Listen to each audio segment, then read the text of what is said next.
대한민국 99%를 위한 편파 방송 나는 꼽살이다.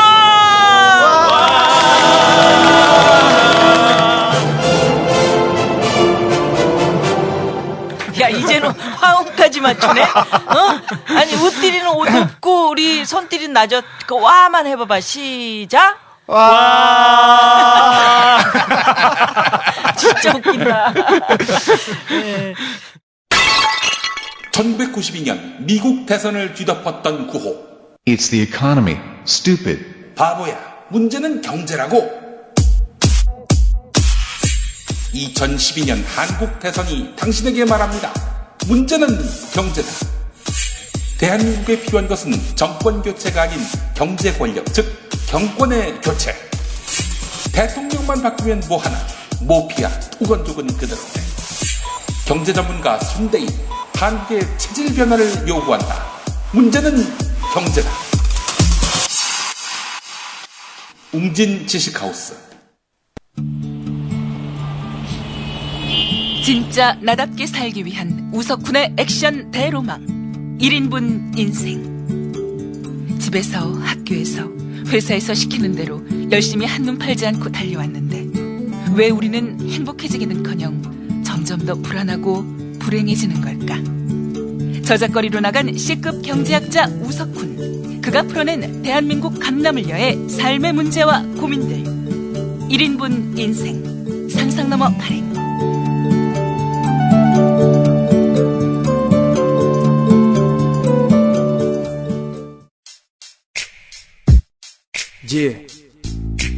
완벽하신 각하께 도둑적으로 완벽하신 각하를 위해서 밤잠까지 설쳐가며 용감한 내시 뭉쳐 정치에게 쫄지마 또 경제에게 속지마 세상이 밝아질 때까지 끊임없이 외친다 국민에겐 헛소리 다 들켜놓고 큰소리 낙곱살이 밝혀내는 권모술수 눈속임 사람값이 싸구려인 물질 만능 사회 빚더미에 파묻혀버린 희망은 어디에 당신이 골프장 룸살롱에서 미소 짓고 있을 때 우리 아들들은 몇 년 지난 중국살로 밥을 줘 세금으로 채택하는 MBC선 공화국 못 살겠다 못 참겠다 도대체 이게 뭐냐고 강자들이 약자들을 가지고 노는 게임 싸우고 부딪혀봐도 여전히 정해져 있는 손해 모두가 원하는 건 그저 작은 희망인데 이미 병든 나라는 우리를 씹어뱉어 Black Korea 지금은 위급함의 챕터 90%가 개털되는 미쳐버린 갬블 인생을 게임으로 바꾼 각하에게 외쳐 도둑적으로 완벽한 당신이 바로 챔피언 Black Korea 지금은 위급함의 챕터 90%가 개털되는 미쳐버린 갬블 인생을 게임으로 바꾼 각하에게 외쳐 도둑적으로 완벽한 당신이 바로 챔피언 Yeah 나는 꼽살이다. 세상이 밝아지면 없어질 방송이라고 늘 얘기하지만 참 암울합니다. 제 느낌이 그래요. 어저께 누나는 그 CBS 벽에 대자보가 붙어 있는 거 이제 내 문제 때문에 대자보가 붙어 있는 건데 결국은 대자보. 이제 그렇지 선띠리 웃띠리 출연시킨 것 때문에 이제 방송통신위원회 그걸 보고 참 눈물이 찍 나오려고 그러더라고요. 솔직히. 아니 왜 나는 MBC에서도 대자보가 붙더니 또 CBS 오니까 또 여기도 대자보. 나 팔자가 왜 이래 이런 느낌. 그러니까 볼든마우스나 붙여주지 맨날 대자보나 붙어. 내용을 보니까 진짜 한심하더라. 어쨌든 경제 문제를 전공하는 사람들이 나가서 정부 정책에 대해서 이렇게 쓴소리를 할 수 있는 거잖아요. 그걸 뭐 공정성에 제외된다 그러면 그 어떤 사람들이 나가서 그런 이야기를 해. 그리고 그 사람들이 경제 문제에 대해서 문외한에 가까운 사람들이던데 그 사람들이 공정성이 제외되는지 어떻게 평가를 하지? 그건 뭐 또 지켜봐야 되고 우리한테 이제 뭐가 떨어지면 그때 또 한번 누나가 얘기를 할 테고 선띠리는 왜 이렇게 트위터에서 엄청나게 바쁘고 뭐 사람들하고 막 싸우고. 싸우긴 뭘 싸워요. 전혀 안 싸우고요. 선띠리가 싸운 게 아니고 사람들이. 아, 뭘 가지고 싸우죠? 저 민통당 우리 이제 얘기 때문에 제가 그런 건가 봐. 지난해 보니까 뭐 용띠리가 김진표 원내대표 헌정방송 그거 사람들 아주 막 되게 웃긴다고 그러던데 김진표에서 출발을 했지만 민주당 공천 관련해서 쭉 진행된 걸 보면 이 좀 문제가 사실 되게 심각해요. 꼭 뭐 저만 이제 이렇게 느끼는 게 아니라 지금 뭐 한겨레 신문이라든지 경향, 오마이뉴스, 프레시안까지 지금 어제 오늘 민주당의 공천 개혁 실패, 또 그리고 쇄신 부족, 또 리더십의 부재, 결정적으로는 최근에 이제 통합진보당하고 연대에 굉장히 소극적인 것 아니냐 이렇게 해서 이제 뭐 비판의 목소리가 계속 좀 나오고 있는 것 같아요. 그래서 이제 그런 것들이 계속 문제다 이렇게 이제 이야기를 하고 있는 거고 총선에서 제대로 승리하기 위해서도 사실 민주당이 제대로 개혁을 해야 되는 거거든요. 오늘 한겨레 신문의 일면 제목을 보니까 민주당의 자책골 이렇게 돼 있더라고요. 그러니까 우리가 떠들어서 민주당 지지율이 가라앉는 게 아니라 민주당이 그만큼 민심이 어떻게 변화하고 있는지를 제대로 깨닫지 못하고 있기 때문에 지금 지지율도 떨어지고 있고 또 쇄신 정도도 보면 여론의 평가가 상당히 안 좋거든요. 오히려 새누리당보다. 그래서 지금이라도 근데 총선이라는 것은요. 아직 4월 11일까지면 뭐 40여일 남아있고 상당히 긴 기간입니다. 또 우리의 각하가 뭐 언제 어느 때또 셀프 빅엿을 드실지 모르기 때문에 저는 뭐 충분히 기대하고 있고요. 다만 그 기본적인 전제 조건은 민주당이 한 골 탈퇴하는 모습 보여준다. 지금이라도. 그러면 민심의 지지를 다시 얻을 수 있다. 이렇게 보는 거죠. 이 시점에서 우리 용띠리가 한번 얘기 좀 해봐. 용띠리가 예전에는 말이야. 누나 네. 프로그램에 정치평론가로서 참 빛났잖아. 그렇죠. 고정 출연했었어요. 고정 출연. 언제 고정했냐면은 명절 마지막 날만.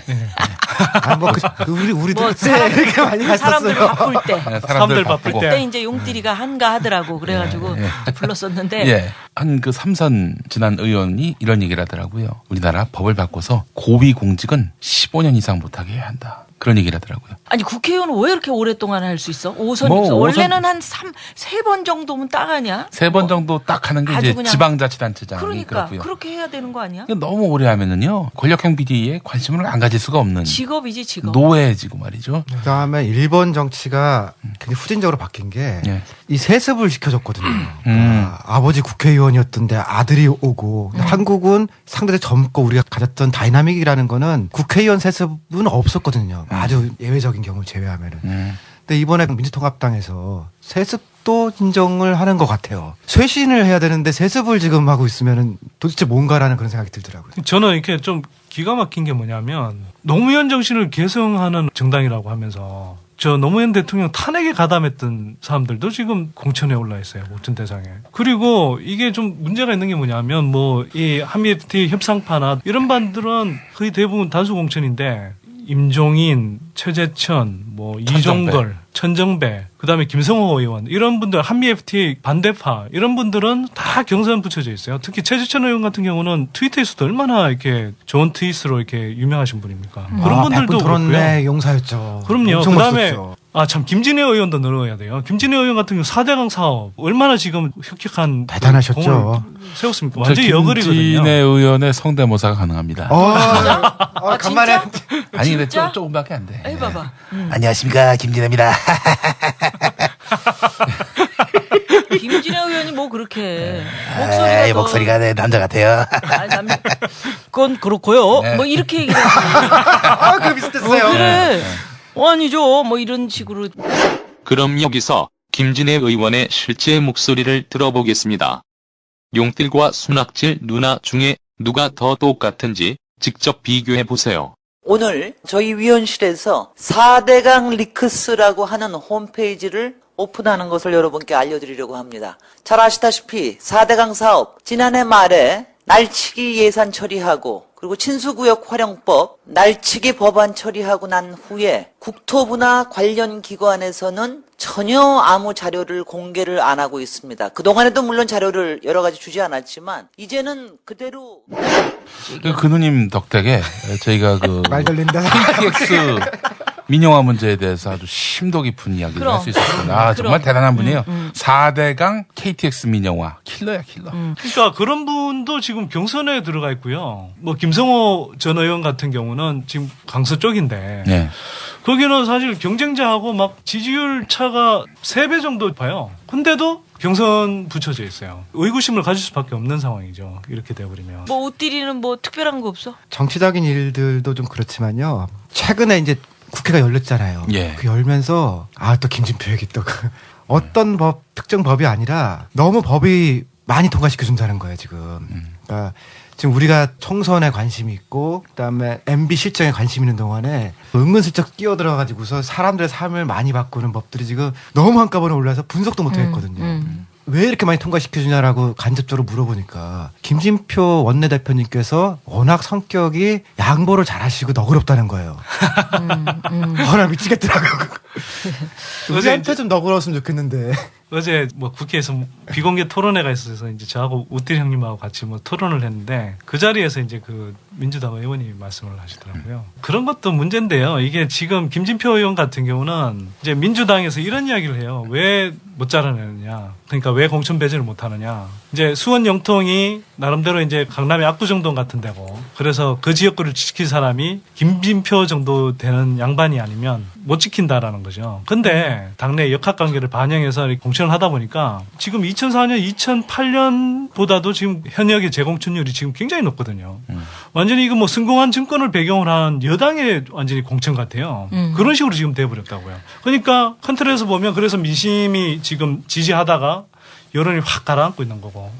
그래서 지역에서 지역 경쟁력 따지면서 한두 석 건지려고 하다가 사실은 이렇게 민주당 전체의 지지율이 빠져서 막 10석, 20석이 어떻게 보면 빠지는 시기라고 볼 수 있거든요. 전형적인 저는 소탐대실이라고 보는데 진정한 개혁 의지를 다지고 그게 부합하는 인물들을 제대로 공천할 때만이 민주당이 사실 총선에서도 승리할 수 있고 그 총선을 넘어서서 대선에서 사실 제대로 승리하는 길이다 이렇게 보는 거죠. 자, 그래서 오늘 낙곱살이 15회는 모피아의 모든 것을 한번 우리가 밝혀보려고 하는 건데 그래서 이제 누나가 공부를 하면서 쭉 모피아에 대해서 한번 뽑아봤어요. 그랬더니 참 말이 많아. 모피아에 대해서는 외환은행과 모피아, 뭐 경제민주화, 저축은행서 땅 받고 금송 이렇게 돼 있어서 난 금송이 뭔지 몰랐어. 뭐 금송아지 얘기하나? 그랬더니 소나무 1000그루를 받았다는 거야. 그래서 재판에 모피아 3명 재판에 뭐 이런 거. 금융권 민관협회 장악한 모피아, 모피아 싹쓸이, 신임 생보협회장 또 모피아, 또 보험사 임원 모피아 출신 수두룩, 먹튀, 모피아 왕국, 장악, 방패, 낙하산, 부활, 뒷배, 주범, 야합, 해묵은 경쟁, 모피아, 금피아, 공생관계 뭐 이런 얘기들이 뉴스의 중심에 이게 딱 있단 말이야. 모피아가 도대체 뭔데 이렇게 난리냐고 뉴스에. 모펫의 모피아. 변형. Ministry of Finance 그래서 금융부 뭐 이런 식으로 해서 거기에 이제 마피아의 어원을 붙인 건데요. 이 얘기를 처음 시작한 거는 그러니까 70년대까지 올라갑니다. 그러니까 70년대에 박정희 유신경제를 할 때 경제기획원이라는 부처가 있었죠. 그 통칭 이제 EPB라고 하는데 그러니까 경제 정책을 추진하는 데는 EPB라는 경제기획원을 사고 은행은 재경부 쪽 재무부에서 맡은 거죠. 그래서 EPB 사람들이 이제 재무부 사람들을 견제를 하려고 모피아란 말을 쓴 거예요. 관치금융이란 말과 함께 70년대 후반 80년대 썼던 얘기인데요. IMF 직전에 이제 경제개혁원이 없어져요. 이제 OECD에 가입하기 조금 직전에 이거는 이제 규제하는 경제 방식이니까 없애라는 공고가 있어서 없앴고 합쳐진 다음에 지금은 통칭 경제 혹은 금융적 관료들을 다 모피아라고 불러요. 그러니까 강봉균 같은 사람들은 EPB 출신인데 요즘의 정의에 의하면 모피아가 맞죠. 그러니까 강봉균하고 김진표가 지난번 민주당의 원내대표에 둘이 붙었거든요. 모피아들끼리 붙은 거죠. 그러니까 재무부하고 이제 그 경제기획원 뭐 이런. 예. 지금은 이제 그게 다 통칭해서 이제 경제관료. 그게 경제관료로 이제 합쳐지면서 재정경제부가 되고 지금 기획재정부까지 와 있잖아요. 사실 이제 구분이 안 되는 시기에 들어와 있고. 그렇네. 전반적으로 이제 모피아라고 부르는 거죠. 여기에 이제 세무계열 쪽이 좀 들어와 있는 게요. 경제기획통이 있고 재무통이 있고 세무통이 있는데요. 세무 쪽은 권력이 없었거든요. 근데 IMF 이후에 DJ 때 이제 개혁을 하면서 양쪽을 좀 치고 세무 쪽 사람들, 그러니까 세금 걷던 사람들을 많이 발탁했어요. 그때 청와대에 들어갔던 젊은 과장이 지금 금감원장인 권혁세라는 분이고, 그러니까 김진표, 권혁세 이런 사람들은 옛날 모피아랑 조금 다르게 세무 쪽 라인들이거든요. 이 사람들이 지금 이제 실세가 돼 있는 거죠. 그동안 뭐 우리가 줄기차게 모피아 얘기를 했었고 또 뭐 야당의 엑스맨이다 그래서 김진표 씨나 또 강봉균 선생이나 박기춘 이분들은 뭐라고 박기춘은 불러야 아니죠. 돼? 뭐라고 불러야 되나? 박기춘은 사실 뭐 토건족인 거고요. 아. 토건족 정치인. 그러니까 그래? 뭐 이제 토건 사업 막 지역에 끌어가서 모피아 이렇게. 또는 토건족 이렇게 얘기를 해요. 아니, 그러니까 모피아하고 토건족은 다른 거고요. 그러니까 토건족은 일본에서는 사실 이제 정치인들을 주로 이야기하는데 한국적인 맥락에서는 조금 더 넓혀서 재벌 건설업계 그다음에 이제 관련한 국토해양부 관료들 예전 같으면 건설교통부 그다음에 이제 이 관련한 정치인들 특히 지역 개발을 공약으로 삼거나 건설교통 쪽에 배치돼서 개발 사업 따내는데 혈안이 돼 있는 그런 정치인들 주로 이야기하죠. 거기에 이제 하나 더하면은 이제 교육 마피아라는 게 있죠. 교육적을 또 장악해서 사교육하고 뭐 이런 사람인데요. 그러니까 모피아, 그 다음에 토건족, 교육 마피아를 동시에 다 했던 사람 딱 한 사람인데요. 김진표가 다 했어요. 경제부총리, 교육부총리. 대단한 그래서 사람이죠. 내가 궁금한 거는 왜 이렇게 정권이 바뀌면은 임기 내에 있던 사람도 생각이 다르다는 걸로 쫓겨나는 경우도 되게 많이 봤었잖아. 문화예술계통에서도. 네. 근데 지금 친박, 친이 뭐 이렇게 해서 갈려지고 네. 또 뭐 정권이 바뀌면 바뀐 사람들로 다시 또 채워지고 이러는 마당에 이 모피아라고 불리는 이 경제 관료들은 끝까지 예를 들면 뭐 김영삼 또 노태우, 김대중, 예. 노무현 정권 그다음에 이 MB 정권까지 쭉 그냥 이어져서 온단 말이야. 저 재밌는 분이 있습니다. 김영삼, 김대중, 노무현. 아니 죄송합니다. 아니군요. 예. 제가 재밌다. 아니, 홍재영 얘기하려다가 막혔어. 용질 방송에 실수하는 걸 처음 봤어요. 아니. 제가 이런 비유를 씁니다. 110볼트가 있고 220볼트가 있지 않습니까? 이분들은 110볼트에 꽂아도 들어가고 220볼트에 꽂아도 들어가고. 프리볼트. 프리볼트에 이분들은. 네. 진짜 정확한 표현인데 그런가? 제가 왜 연초에 이런 말씀드린 적 있잖아요. 정치 권력은 바뀌었는데 경제 권력은 안 바뀌었다고. 그게 왜 그러냐면 정권 교체가 아니라 경권 교체가 필요하다. 네, 제가 이번에 새 책에다가 진짜 제목도 얘기해. 맞아. 이거 이번에 이야기한다. 내가 지난 방송에 막 용띠는 짧은 시간에 책 제목 2개나 이야기하던데 저는 하나도 이야기 안 했다고. 출판사 편집자한테 엄청 쪼였어. 앞에 있잖아. 멋있게 나가는데 뭘 그래. 본문에 나와야 팔리는. 그러니까 아니 광고를 안 듣는데 사람들이. 하긴 뭐 봉도사처럼 뭐 신이 내 몸을 빌려서 뭐 책을 썼다 이런 건 안 해도 좋으니까 책 제목이라도 좀 이야기해 달라고. 하긴 뭐 많이 팔아야지. 문제는 경제다입니다. 파이도 못 나가. 예. 어? 문제는 경제다. 영어로도 한번 해주시죠. 세계의 명작이라고 하고 싶지만 영어로도 한번. 하버드식 말하면. It's the economy stupid 뭐 이런 건데 하여튼 하여튼 그렇고요. 안 들어와. 정치 권력은 바뀌었는데 경제 권력은 안 바뀌는 이유가 뭐냐면 그 정권이 바뀌어도 특히 경제 분야에서 정책을 실행하는 사람들이 안 바뀌는 거거든요. 그리고 그 안 바뀌는 건 바로 이 모피아들을 핵심 세력으로 하는 관료 조직 또는 이런 관료 출신 정치인들이 여야를 넘나들면서 계속 이제 정책을 그대로 이제 집행하기 때문에 그런 거거든요. 대표적인 게 윤정현 기획재정부 장관이라고 저는 생각해요. 이 양반이 2009년 강만수 물러난 다음에 이제 기획재정부 장관을 했잖아요. 노무현 정부 때 금감위원장을 했어요. 이 양반이 근데 금융감독위원장일 때 부동산 거품이 막 부풀어 올랐다고요. 그래서 이제 금융감독을 하는 최고 수장이면서도 그때 뭐 금융기관들이 부동산 시장에 막 가계부채 부풀어 오르게 해서 이제 부동산 시장에 펌프질을 하고 있을 때 전혀 관리 감독도 제대로 못하고 통제도 제대로 못했던 사람이잖아요. 그리고 특히 후반에는 금융권에서 이렇게 막 단기 외채 빌려와서 부동산 시장에 펌프질을 할 때도 그거 방치했던 사람이라고. 그래서 사실은 이 상당한 책임이 있는 사람이잖아요. 근데 이게 이명박 정부 들어와서 경제 위기가 터지니까 자기가 이제 마치 과거에는 잘했는데 그래서 지금 이명박 정부 들어와서 굉장히 경제 회복을 빨리 한 것처럼 이야기를 한단 말이에요.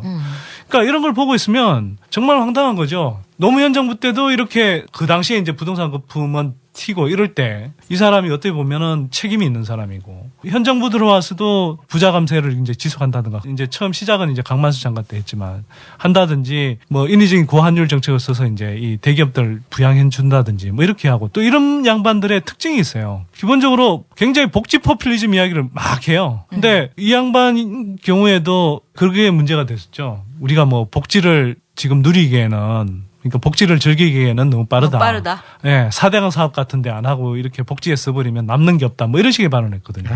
네. 진짜 황당하죠. 되게 뒤집혔었죠. 아니 OECD 국가들 가운데 공공사회복지 지출이 제일 낮아요, 비율이. 그런데 그 대신 제가 토건 지출은 다른 데에 비해서 2배 이상 높은 게 예. 한국입니다. 그래서 제가 늘 말하는 게 사실 한국에 망국적인 포퓰리즘이 있다면 그건 토건 포퓰리즘이지 복지 포퓰리즘이 아니거든요. 근데 이런 양반들은 완전히 인식이 전도돼 있어요. 근데 이런 모피아들이 다 이런 식의 사고방식을 갖고 있다는 거죠. 아니 포퓰리즘으로 도서관 같은 거 지어주면 좋죠. 도서관 좋아하는데. 그러니까. 아니 그리고 국립대 등록금 깎아주고 하면은 지역 거점 대학들 육성해서 우리 젊은 친구들 이렇게 도와주면 누가 싫어하냐고. 모피아들이 쓰는 전략이 몇 가지가 있는데요. 금융용어로 포트폴리오라는 용어가 있거든요. 여러 가지의 분산 투자하잖아요. 근데 모피아들도 각 정당에 포트폴리오를 해요. 그래서 이제 민주당으로 보낸 사람이 뭐 예를 들면 김진표였다. 그럴 때 한나라당으로 보낸 사람이 또 있어요. 윤진식이라는 분인데 예. 이 사람은 아주 재밌어요. 그러니까 참여정부 때 이 양반을 산자부죠. 산업자원부 장관으로 시켰어요. 그래서 부안 방패장 사건 기억나시죠? 2003년 7월 22일 방사성 폐기물 처리장 건설 후보지였던 전라북도 부안.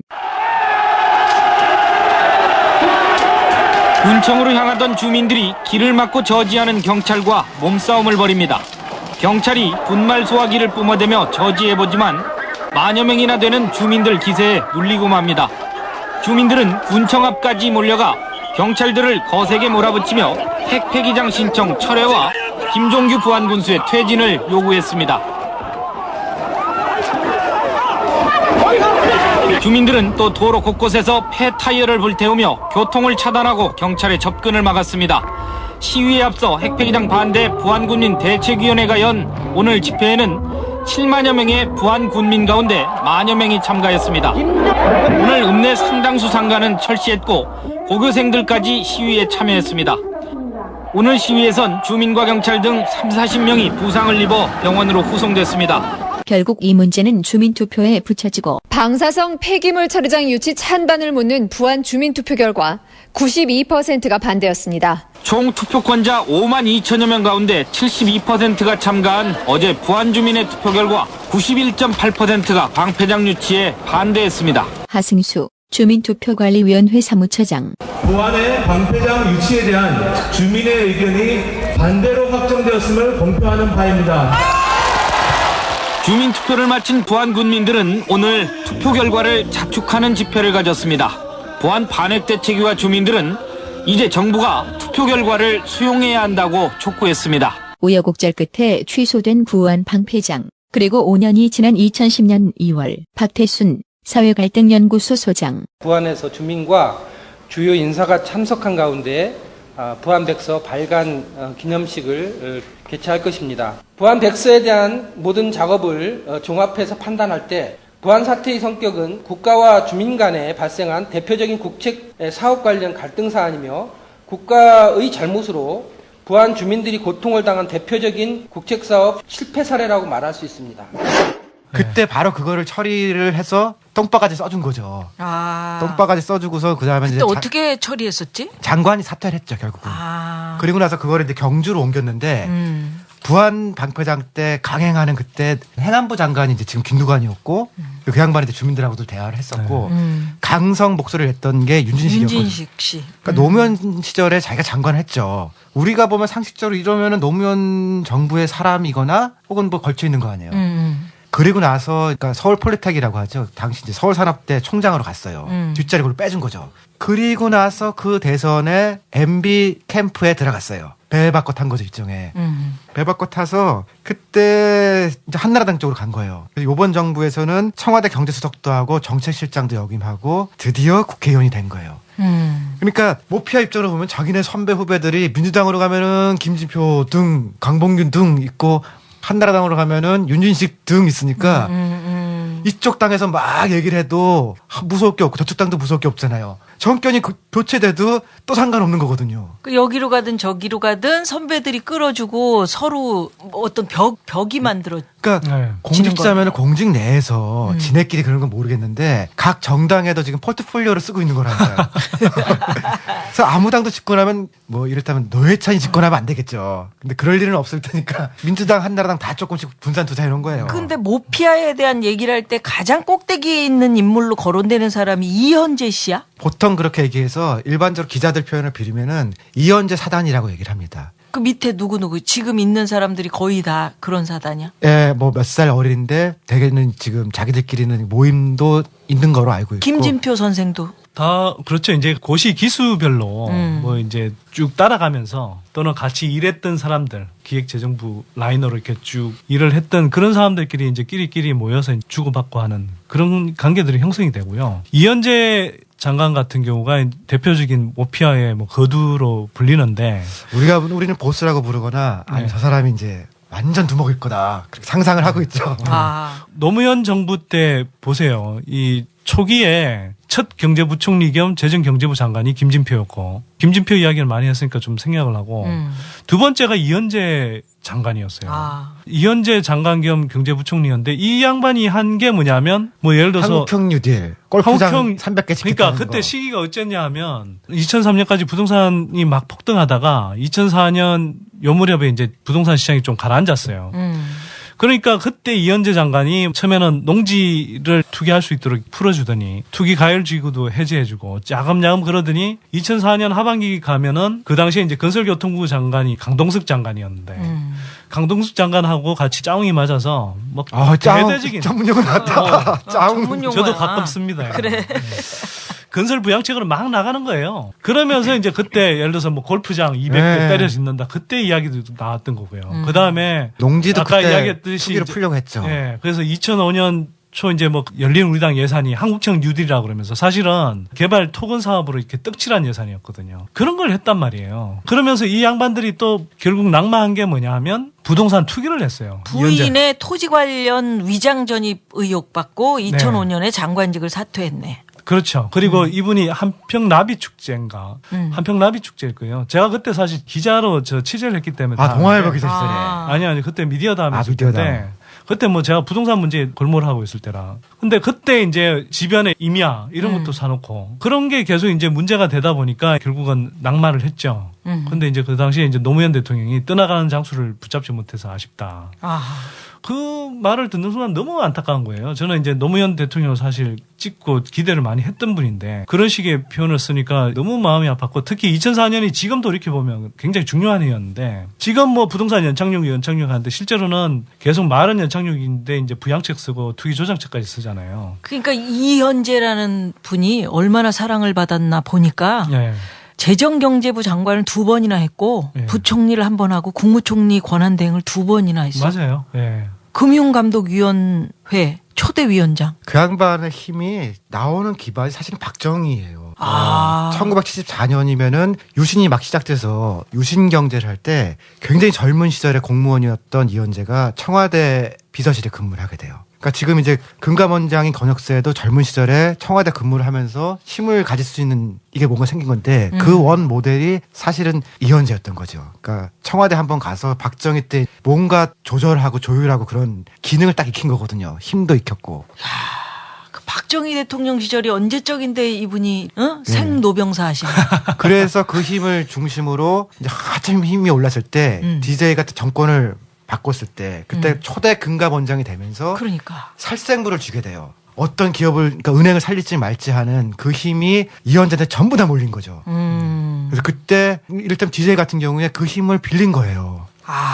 그러니까 우린 다 이렇게 생각했죠. 이제 정권이 바뀌었으니까 이제 과거의 유신 경제나 군사 독재 시절의 이상한 경제는 다 털 거다라고 했는데 그때 그 맹장으로 나온 게 이현재거든요. 그러니까 구 시절에 그 나쁜 짓 했던 사람들이 다 이현재 밑에 줄 서고 그렇게 되다 보니까 10년 후에 이렇게 된 거죠. 그럼 어떻게 이현재 씨는 이렇게 막강한 세력을 거느릴 수 있게 된 건지 뭐 이렇게 특별한 분인가? 관료 체제의 가장 앞선 기수이고 또 그러다 보니까 그 사람을 축으로 해서 이렇게 이제 계속 승진하는 구조 그리고 이제 계속 각계 뻗어나가는 구조 이런 것들이 사실 있는 거거든요.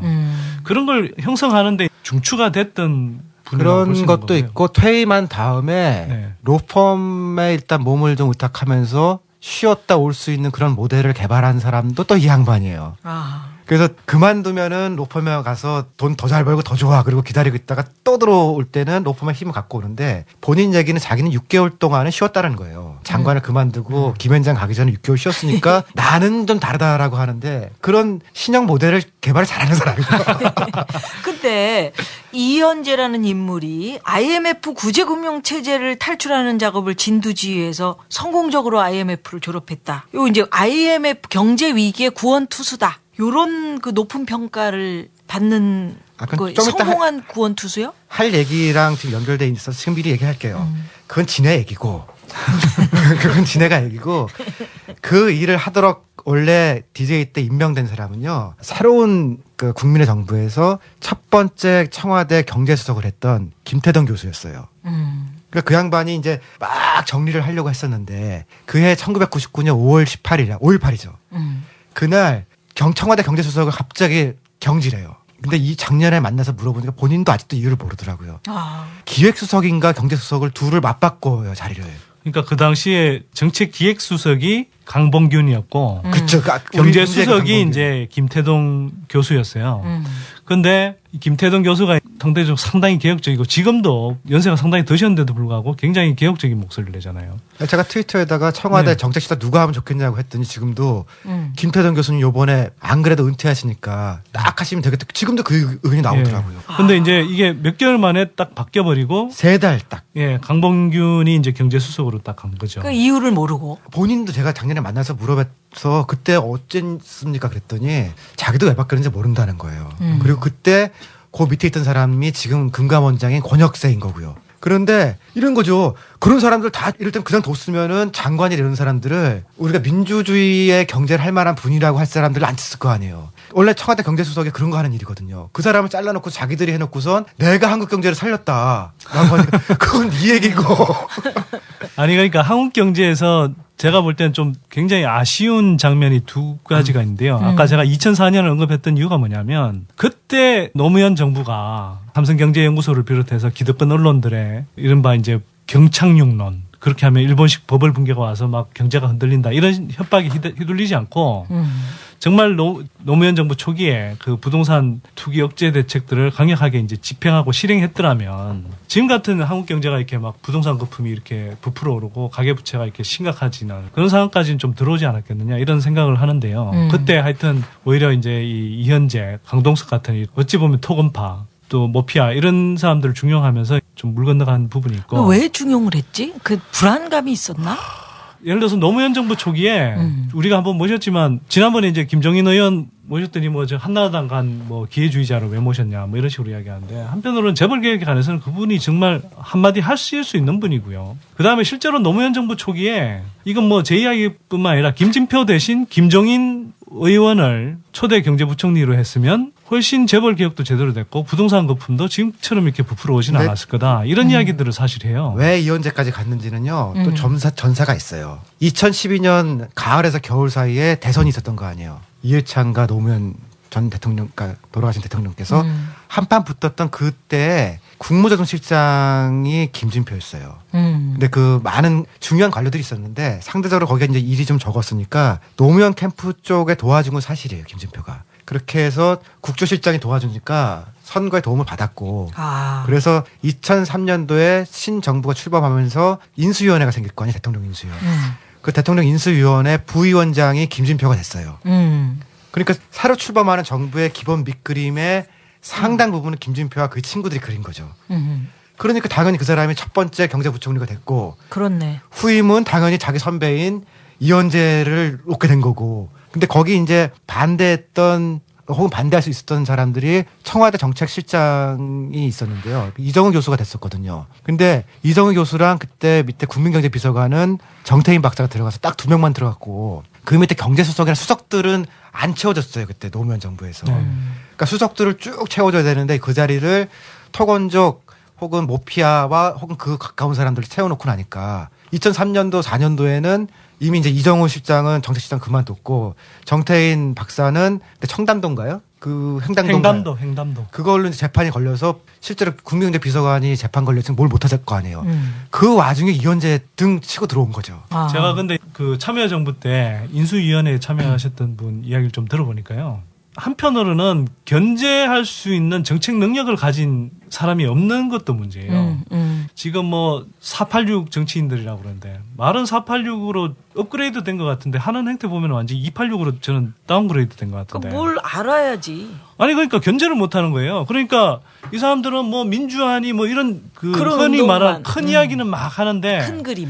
이제 김진표 같은 사람은 이야기를 딱 들어보면 어떤 식이냐 하면 이 사람이 관료 때 잠도 안 자고 진짜 부지런하게 되게 부지런한 사람이에요. 아, 또 무슨 이렇게 부지런하게 그다음에 하신대요. 이제 뭐 관료들이나 이런 사람들 연락해서 자기 똘마니들 뭐 정부에도 있고 그러니까 뭐 구체적인 수치들이 담긴 그런 보고서들을 가지고 딱 대통령이 뭐가 이렇게 궁금해하면은 그걸 딱딱 입맛에 맞는 걸 일단 갖다 주는 거예요. 그러면서 이제 대통령의 신뢰를 얻는 거죠. 결국 이런 사람들한테 처음부터 철학적인 신뢰가 있어서라기보다는 결국은 이 사람들이 구체적으로 내용을 깨고 있고 그래서 이 사람들한테 의지하는 방식으로 자꾸 이제 순치돼 버리는 거죠. 제가 뭐 서울시 있을 때 오세훈 시장 같은 경우도 마찬가지더라고요. 꼭 오세훈 시장만 이야기하는 건 아니지만 관료들이 만들어내는 그 보고서라는 게요. 사실은 현실을 제대로 반영하지 못하는 거고 관료들이 탁상에 앉아서 또 어떨 때 막 그 기득권의 그런 시각들을 이렇게 담아서 이렇게 하는 건데 그게 별 문제의식 없이 견제 기능 없이 이렇게 계속 보다 보면 이게 어느 순간에 그런 식으로 시각이 고정돼 버려요. 누나가 방송 진행하다 보면은 경제 관료들 만나보잖아. 예. 근데 나는 그 새누리당의 이한구 의원? 예. 이분은 어떻게 보면은 굉장히 바라보는 시선이 이거 문제 있다. 네. 지금 가고 있는 경제 정책에 대해서 그렇게 자꾸 브레이크를 거는 듯한 그런 걸 몇 번 내가 느꼈는데 거기는 또 이제 모피아랑 약간 계열이 달라가지고서 재벌적 계열이 있을 거 아니에요. 그러니까 정통 관료 계열이 있고. 그래서 이한구 의원은 대우 출신이죠. 대우경제연구소. 정통 관료보다는 재벌적의 시선을 많이 갖고 있거든요. 그래서 FTA 갖고 물어보면은 이한구나 뭐 다 똑같아요. FTA는 다 똑같고. 근데 이제 토건이라고 얘기할 때는 공무원들의 일만 벌리면 되잖아요. 근데 기업의 시각으로 보면은 괜히 돈을 쓰는 거 아니에요. 차라리 그 돈 있으면 다 딴 돈 줘라라고 그런 측면에서는 이제 약간 다릅니다. 그렇구나. 제가 이제 아까 좀 중요한 국면 2004년을 이야기하다 말았는데 99년도 지금 중요한 게 뭐냐면요. DJ 정부 초기였단 말이에요. 98년, 99년 외환위기 직후에. 그때 사실은 재벌 개혁을 제대로 했어야 되거든요. 조선일보 일면에조차 막 재벌 개혁을 막 떠들 때니까. 그때 딱 할 수 있었던 절호의 기회였어요. 그리고 천정배 의원 들어서 이야기를 해보니까 그 당시에 이제 막 그 아주 우익 꼴통인 이제 정영건.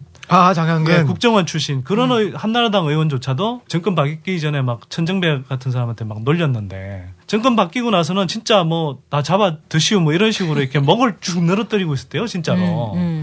그때 정말 제대로 개혁을 했으면 그걸 왜 못했냐고. 했는데 그때 보세요. 저 김태동 교수 같은 양반들 밀어버리고 강봉균을 경제수석으로 했는데 강봉균이 그 당시에 한 이야기가 뭐냐면 재벌개혁과 관련해서는 직접 간섭하지 않는 게 정부 원칙이다. 뭐 이런 식으로까지 이야기를 해버리고 강봉균뿐만 아니고요. 그 당시 경제 전반을 추진하는 과정에서 보면 그 IMF 위기를 극복했다. 뭐 이런 이야기를 하는데 그게 일시적으로는 빨리 극복한 것처럼 보이죠. IT 끝에 거품도 있었고 막 그랬었지만 한편으로는 외환위기 때 우리가 과거 개발연대하고는 다르게 토건 또는 재벌 편중구조 이런 거에 벗어나서 진짜 이제 제대로 된 게임의 룰을 만들었어야 되거든요. 근데 그 과정을 놓쳐버리고 재벌들 중간 재벌들 다 잘라버리니까 상위 10대 재벌들이 다시 이제 막 그 집중력이 훨씬 더 커져버리고 그러면서 삼성 찬양하는 분위기 가버리고 경기 살린다라고 이제 부동산 부양을 했는데 물론 이제 워낙 침체돼 있었으니까 초기에는 부동산 부양을 좀 해줬어야 되는데 그걸 너무 오래 끌고 가버린 거예요. 그러면서 이제 카드채 사태까지 이제 일으켜 버린 거고. 그때 그러다 보니까 이제 외환위기 이후에도 거품에 의한 성장, 빚에 의한 성장을 했을 뿐이고 서민 경제는 계속 이제 악화됐던 거죠. 길게 보면. 그때 그걸 이끌었던 사람이 이현재, 강봉균 이런 사람들이고요. 다른 나라보다 훨씬 빨리 혹은 조기에 IMF 졸업했다라고 선언했잖아요. 그러니까 우리는 멋있다고 얘기하지만 그걸 뒤집으면은 정부가 더 이상 재벌을 건드리지 않겠다는 선언이기도 했어요. 빨리 그 얘기를 해야 이제 지네 맘대로 할 수 있을 거 아니에요. 그렇지. 그래서 지금 와서 생각해보면은 1, 2년 늦더라도 차분차분히 경제 기초부터 다지면서 재출발을 했었어야 되는데 돈을 쭉 풀어서 재벌도 주면서 다 풀어준 거죠, 그냥. 근데 내가 띨 브라더스 얘기를 이렇게 듣다 보니까 불안해지는 게 말이야. 지금 경제가 이렇게 안 좋고 사람들 심리가 위축이 돼 있잖아. 그럼 재벌 개혁 할 수 있어? 또는 경제 관료들이 잘 알고 있는데 이 사람들한테 우리가 어필을 할 수 있냐 이거지. 그런 이야기를 좀 해줘야 되는데요. 재벌 개혁하자 그러면 뭐 예를 들어서 삼성전자라는 건 회사를 문 닫게 하자라는 게 아니잖아요. 오히려 이 삼성전자라는 회사가 이제는 어쨌든 큰 기업이고 뭐 국제적인 경쟁력까지 갖추고 있는 기업이지만 한편으로는 잘못된 지배 구조 때문에 막 삼성 이건희 회장이 주머니 있던 그러니까 소수의 딴짓던. 지분을 가지고 막 이제 비자금도 조성하고 막. 근데 뭐 우리가 삼성은 안 건드려도 자기들끼리 소송 나가지고 그 제대로 개혁이 되겠던데 왜? 여봐라, 돼지도 내 은혜를 입고 10세를 찍는 마당에 너 뭐라고 있는 게냐? 어서 빨리 전국 투어를 실시해라. 최우왕의 몰락기 전국 투어, 강용석이 아니고 최용석과 함께하는 각하생각. 각하는 절대로 그럴 뿐이 아니셔. 이건 그저 한편의 소설, 한 소리로 풀어보는 전락의 강력한 추정. 3월 17일 서울, 23일 광주, 24일 전주, 26일 대전, 27일 연기, 30일 부산. 모두가 기다리는 쥐왕의 몰락기, 이제는 전국 투어. 여러분, 취재해 주실 거죠? 올라가 세션은 달의 몰락, 최용석은 쥐왕의 몰락. 우순왕 평범하고 자유롭고 디테일 충만하고 만일을 사모하는 우리의 각하. 우린 그런 각하를 찬양해. 더 이상 가만히 있을 수가 없어. 각하의 꼼꼼함을 참을 수가 없어. 그래서 이제는 전국 투어. 여러분, 취재해 주실 거죠?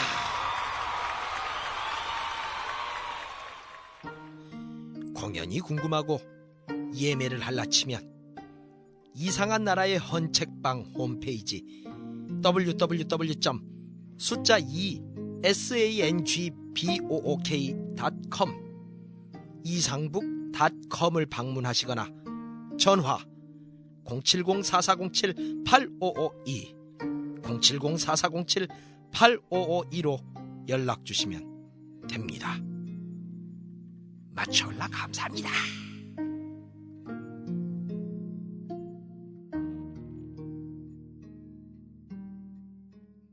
24시간 방금 시간대에 보내드리는 방송 99%를 위한 편파 방송. 나는 꼽살이다. 낱낱이가 말리자 그들의 속셈, 산산이 조각내자 그들의 계획. 쫄지마 그들 앞에 겁내지 말고 졸지마 이들에게 귀 기울여. 파리 시프트 약우일 세금 혁명 당선 일 시사돼지 용딜 우리의 여왕벌 루나 김미화. 카카의 호연적인 경제 정책, 가족과 기득권 무한 사랑. 나라 돈 야금야금 꼽을 치네. 근데 왜 니네들은 세금 안 내? 형 누나 조심해요. 그러다 잡혀가요. 행복한 세상이 올 때까지 여러분은 계속 떠들어야 합니다. 계속. 나는 꼽살이다. 아휴, 그거 보면요, 진짜 한심하죠. 한국 재벌들의 수준이 얼마나 타락해 있는지를 단적으로 보여주는 거잖아요. 그래서 어떻게 이거를 바꿀 수 있냐 말이지. 저는 이렇게 봐요. 만약에 대선에서 이긴다라면은 예전에는 작은 정부 얘기를 하고 청와대도 자꾸 줄이자고 그랬잖아요. 근데 대통령이 사실은 개혁의 중심이 가는 거가 맞죠. 대통령이 움직이는 경제 행위를 꾸리는 데가 청와대에서 꾸리는 거 아니에요. 경제팀을 굉장히 잘 꾸려야 된다라는 생각이 들어요. 그러니까 8자리가 있거든, 청와대 내에. 그러니까 정책실장부터 쭉 해서 이제 밑에 비서관까지 8자리가 있는데 이때 실무를 보는 비서관 5자리를 전부 다 지금까지 관료들이 가져갔어요. 핑계가 뭐냐면은 청와대와 각 부처 사이에 조율하기 위해서는 자기 쪽 사람이 가야 된다라고. 그래서 실제로 이제 뭐 시민사회 출신이라든가 혹은 뭐 그런 개혁적인 생각 가진 사람들은 몇 자리 안 주고 공무원들이 채우는데 다음 정권에서 그러면 안 된다라는 거예요. 그건 어떻게?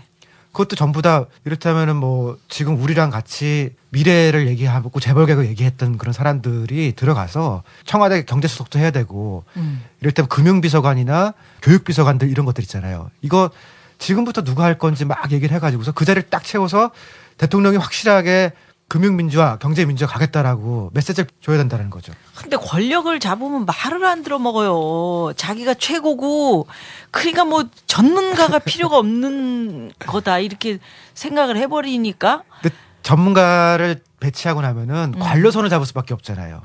그러니까 이 관료의 손을 잡지 않으려면은 그러니까 시민단체에서 오래된 경력 활동가들 10년, 20년 같은 거 봐서 잘하는 사람들 혹은 굉장히 진보적이고 능력 있는 학자들 내지는 교수들 이런 사람들의 힘을 빌릴 수밖에 없죠. 그렇지. 이의제기라고 하잖아요. 이 모피아라는 이 집단하고 다른 전문가 집단이 오지 않으면 안 되거든요. 지금 이명박 정부에서는 모피아가 싫은 것까지는 알았어요. 모피아들이 문제가 있다는 거 아니까 은행장들은 모피아 출신이 아니라 이현재 사단 아니고 강만수와 앤 프렌드. 또 한 가지는 해외 컨설팅 회사들을 막 끌어다 쓴 거거든요. 무슨 맥킨지 이런 거. 그래. 사실은 각하도 알긴 알았는데 컨설팅 데리고 온 건데 시민의 정부에서 컨설팅 회사 데리고 갈 수는 없잖아요. 그러니까 거기에 해당하는 사람들에 대해서 지금부터 논의를 해야 된다고 생각해요. 저는 강만수하고 뭐 하여튼 현 정부의 모피아들 이야기를 조금 최강 라인들. 현 정부에서는 지난번에 이제 얘기를 했잖아. 우리 각하 시대에는 모피아들이 상대적으로 좀 길을 못 폈다고 할까? 이현재 사단들. 그렇지. 친구라든지 주변에 있는 친척이라든지 뭐 하여튼 뭐 학교에 뭐 고대 출신 선후배 관계라든지 소망교회 뭐 이런 관계들 때문에 모피아가 상대적으로 지금 발을 못 붙였다. 그런데 뭐 그래도 모피아는 워낙 강력한 세력이기 때문에 뭐 할 건 다 했죠. 예를 들어 강만수가 대표적이잖아요. 지금 뭐 산업은행 총재로 가 있죠. 그러니까 이명박 정부의 초대 이제 기획재정부 장관인데 이 양반이 사실 외환위기 때도 그때 이제 재정경제원 차관이었거든요. 그래서 그때 이제 대응을 잘 못해서 외환위기를 불렀다 이런 이제 비판을 받았는데 이 양반이 이제 저 2005년 무렵에 이명박 서울시장 시절에 이제 시정개발연구원장을 했어요. 물론 이제 초기 2년은 이제 소망교회를 통해서 맺어진 거죠. 그러면서 이 양반이 이제 이명박 눈에 들어서 첫 기획재정부 장관을 했는데 이 양반이 바로 사실 747 공약을 입안을 했던 사람이에요. 아. 그러니까 지금은 이제 칠 수 있는 사기는 다 친다. 그게 이제 747 공약인데. 이걸 제가 칼럼에 한번 썼더니 사람들 반응이 무지 좋더라고. 이게 유행어가 될 것 같아. 아, 여기 막 엄청 웃기 손들이. 입이 풀렸다니까. 풀린 지는 오래됐어요, 이제는. 그래. 막 벌어지려고 그래. 성류야? 네가 성류냐? 성류 알만 뱉어내면 되는 거야. 그리고 이제 한반도 대운하. 이거 이제 또 막 추진했던 사람이고. 그러니까 747이라는 게 무지막지하게 성장을 하자는 거잖아요. 일시적으로 막 이제 사대강 사업 같은 이제 토건 사업 버리고 그러면 이제 단기적으로는 경기 부양되는 효과가 있으니까. 그 다음에 747 한다고 그러면서 이제 막 수출 늘려야 된다라고. 안 그래도 2008년 초 상황을 한번 생각해 보세요. 이미 이제 미국에서는 금융위기가 터졌고 그래서 많은 이제 금융기관들이 불안해지고 있었기 때문에 언제든지 국내에 들어와 있던 달러 돈들이 빠져나갈 수 있는 상황이었거든요. 빠져나가면 그만큼 국내의 달러 공급이 줄어드니까 그 환율이 폭등하게 돼 있는 상황이었어요. 그런데다가 이 양반은 거의 그때 명시적으로 수출 대기업들을 위해서 고환율 정책을 쓸 것처럼 막 내질러 버렸거든요. 2008년 4월 16일 강만수 기획재정부 장관이 은행들을 사기꾼이라고 원색적으로 비난했습니다. 장관이 그것도 공개석상에서 한 말이어서 파문이 만만치 않습니다. 강만수 기획재정부 장관은 오늘 한 조찬 세미나에서 은행들을 거세게 비난했습니다. 은행들이 잘 모르는 중소기업에게 환율이 더 떨어질 것이라며 환율 해지를 권유해 수수료를 받아먹는 사기꾼이라고 말했습니다. 외환시장에 투기 세력이 있으면 정상화시켜야 한다며 외환 딜러들의 차익 거래도 비판했습니다. 환율 상승이 서비스 수지와 경상수지 개선에 도움이 된다는 강 장관의 발언이 알려지면서 원달러 환율이 한때 10원 이상 급등락하는 등 오늘 외환시장은 출렁거렸습니다. 강 장관의 이딴 발언이 오히려 외환시장의 불안을 초래하고 투기적인 거래에 이용될 수도 있다는 반증입니다. 환율 폭등을 몰고 온 강만수의 가벼운 입은 계속 문제를 일으키는데 강만수 장관은 은행장들을 불러 모았습니다. 그리고는 은행의 해외 자산을 조기에 매각하라고 요청했습니다. 해외 자산을 조기에 매각할 수 있는 것은 매각하는 방향으로 해서 자금 노력을 강화해 주시고 이때부터 은행들은 해외 자산을 파는데 어려움을 겪은 것은 물론 외화 유동성 위기설에 시달렸습니다. 정부가 자산을 팔라고 지시하는 상황에서 굳이 비싼 값을 주고 급하게 살 사람이 없기 때문입니다. 강 장관은 또 시중은행의 외화대출 지급 보증이 필요 없다고 했습니다. 하지만 불과 닷새 뒤에 지급 보증을 발표해서 시장의 신뢰를 잃었습니다. 먼저 은행의 대채무에 대해 국회의 동의 절차를 밟아 최대한 빠른 시일 내에 정부가 지급 보정하겠습니다. 설익은 대책도 잇따랐습니다. 경제정책 수장이 환율이 안정될 것이라고 말할 때마다 환율은 잠시 내렸다가 더 크게 뛰었습니다. 시장의 신뢰를 잃은 강만수 장관에 대해 국회에서 여야 가리지 않고 비난이 쏟아지는데 이에 대한 강 장관의 변명. 강만수 장관은 고환율 정책을 편 적이 없다고 했습니다. 이 시장에서 그렇게 받아들인 데 대해서는 저는 어떻게 평가해야 될지 모르겠습니다만 제가 환율의 방향성이 있는 발언 한 번밖에 한 적이 없습니다. 나머지 이에 대한 한나라당 김성식 의원의 질타. 경제수장으로서 자신의 발언이 시장에 어떤 영향을 미칠 것에 대해서 자각이 없으시다면 이건 심각한 문제가 아닐 수 없습니다. 이 점에 대해서 장관께서는 이 자리를 빌러 그러한 인위적인 환율 일상 증폭을 시킨 과정에 대해서 국민들께 송구하다는 말씀을 하셔야 저는 옳다고 보는데. 그러니까 이걸 이용해서 투자은행들이 막 환투기해서 오히려 투기 차익을 막 몇 조 원씩 쓸어가 버린 거죠. 그러니까 이런 멍청한 짓을 했다고요. 한마디로 전혀 능력이 없는 사람이죠. 그리고 이 사람이 르만 브러더스 이제 인수는 안 했지만 인수하자고 막 지랄하더니 결국 지금 전문 용어는 뭐 워낙 이 정부는 지랄이 풍년인 정부니까. 그래서 이 양반이 이제 기획재정부 장관 물러나고 나서는 국가경쟁력 강화위원장이라고 하면서 한 게 뭐냐면 우측보행, 신호등 바꾸기. 그러니까 국가경쟁력이라는 게 이런 거 바꿔갖고 되냐고요. 좀 먼 미래를 내다보고 한국 경제 이렇게 구조적인 문제들을 들여다보고 그걸 체질을 개선할 생각은 안 하고. 그 최강 라인이라고 했던 게 최준경 강만수가 최강 라인인데 이 두 사람이 실무자로 있고 차관으로 있을 때 외환위기가 왔잖아요. 노무현 때에도 그 우리나라가 환율 시장 잘못 개입해가지고서 몇 조 원 잃었을 때 그때 그 담당자가 또 최준경이었어요. 그래서 이제 이 사람은 도저히 안 된다라고 해서 그때 심상정 의원 등 이런 사람들이 막 얘기해서 외부로 보냈거든요. 근데 각하 들어오면서 강만수, 최준경 다시 들어오면서 최강 라인이라고 불렀던 거거든요. 근데 이 최준경이 우리는 무능의 대표였거든요. 그래서 이 양반이 잠깐 다른 데로 옮겨서 전기를 좀 만지니까 전두환 때도 안 꺼먹은 전기 꺼먹은 분이에요. 그러니까 이분들이 MB 정부의 모피아들의 대충 알려진 사람 이름이 임태희, 윤진식, 강만수, 윤중현, 진동수, 김석동, 이제 최준경. 이렇게 좀 보이네. 네, 양지에 살았던 사람들이고요. 그 밑에 이제 기하급수적으로 그 자리에 가고 싶어하는 국장, 실장 및 젊은 과장들이 이게 진짜 무서운 거죠. 그렇지. 그러니까 이렇게 살면 안 된다라는 본을 보였어야 젊은 공무원들이 나는 깨끗하고 청렴하고 결백하게 좋은 공무원이 되겠다라고 해야 되는데 이렇게 살았던 사람들이 호화롭게 살고 잘 나가는 거 보니까 나도 모피아 하리자. 나 좀 불러주세요. 그래서 그 젊은 모피아들이 최고로 지금 좋아하는 사람이 권역세라는 거 아니에요. 왜? 약간 덜 때를 탔다라는 거예요. 그러니까 앞에 있던 사람들 이미 몇 번 노출이 됐으니까 나쁜 사람인 줄 알았고 권역세는 상대적으로 이제 좀 노출이 덜 돼서 깨끗하다는 이미지가 있어서 김석동 권역세, 그러니까 금융위와 금감원 사이에서 토스하고 왔다 갔다 하다가 론스타한테 돈 주고 외환은행을 팔아먹은 거 아니에요. 그때 야당의 원내대표가 김진표였던 거고 따져보면 다 선후배고 친구인데 도대체 외환은행은 누가 지켜?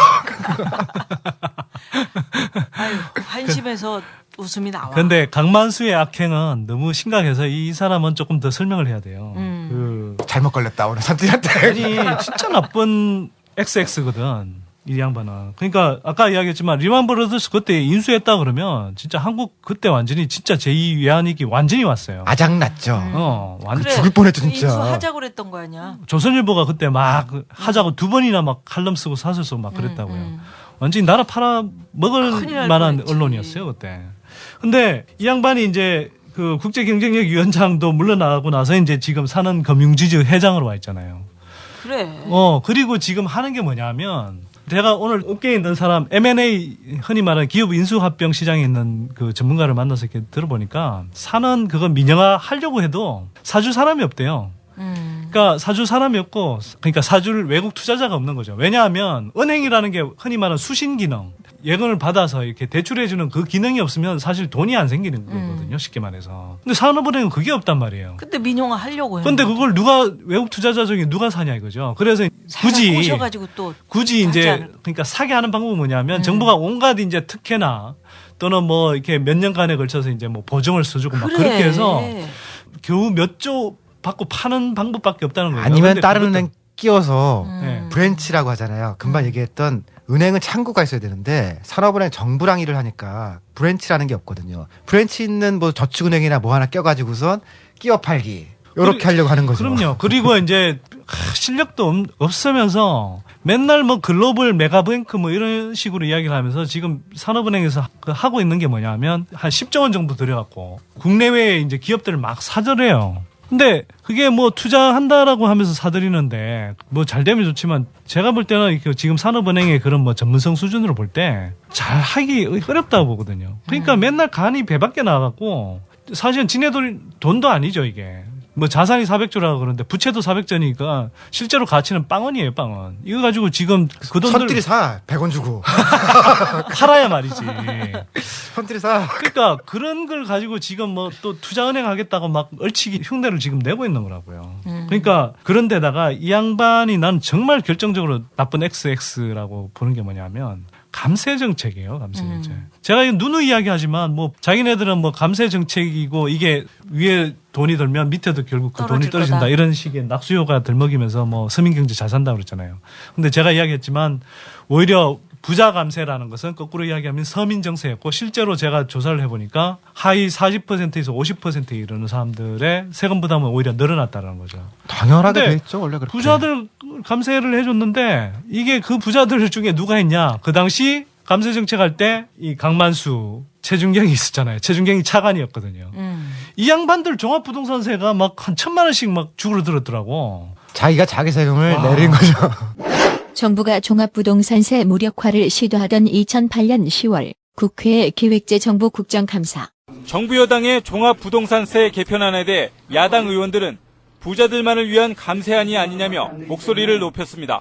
오재세 민주당 의원. 상차관이 52명 중에 40명, 국회의원이 299명 중에 150명, 또 대통령께서는 2,000여만 원, 강 장관님께서는 1,000여만 원의 혜택을 보게 돼 있습니다. 강만수 기획재정부 장관은 종부세는 순리에 맞지 않는 제도라고 맞받았습니다.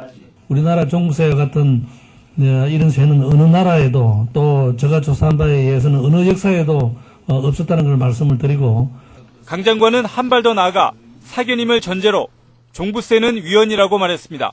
저보고 만약에 내라 그러면 저는 현재 종부세는 저는 위헌으로 내겠습니다. 종부세 위헌을 줄기차게 주장하던 강만수 장관. 2008년 11월 6일에 사고를 치는데 강만수 기획재정부 장관은 국회 대정부 질문에서 오는 13일로 예정된 종부세 위헌 심판과 관련해 헌법재판소와 접촉했다고 밝혔습니다.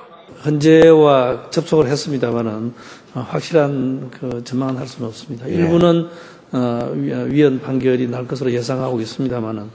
강 장관은 실무진끼리 만나 의견을 나눴을 뿐이라고 해명했지만 처음엔 주심 재판관을 만났다고 했다가 다시 재판 연구관을 만났다며 말을 오락가락해 논란을 키웠습니다.